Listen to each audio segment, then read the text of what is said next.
Hi guys, Rahul Nigam here and welcome to my channel Engineers Power.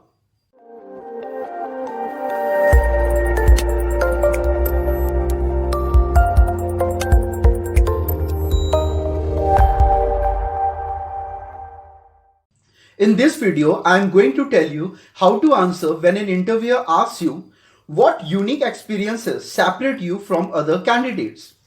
By asking this question, the interviewer wants to know why you should be hired instead of someone else. You have to be very sure while answering this question is to focus on building yourself up instead of knocking others down. This is your chance to give the strongest pitch possible for yourself.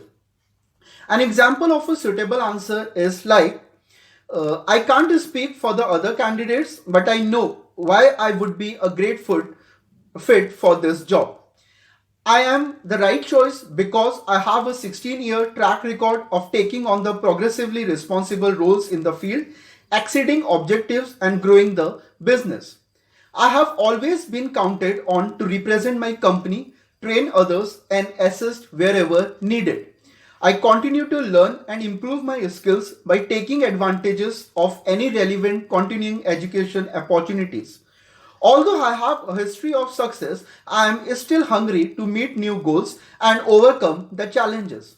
I have followed your company closely for many years and I know that we can be the partners together in success. This is how simply you can answer this question. Now, please pay attention. There is a link in the description below of an ebook which contains top most asked HR interview questions with their winning answers. Grow and grab this ebook. Trust me, it will really help you in all types of HR interviews. Also, write down your answer to this question in the comment section below and learn from others as well. Do like, share and comment, and if you are new to this channel, please subscribe to this channel to get more valuable content like this. And don't forget to press the bell notification. All the best for all your interviews. Thanks for watching.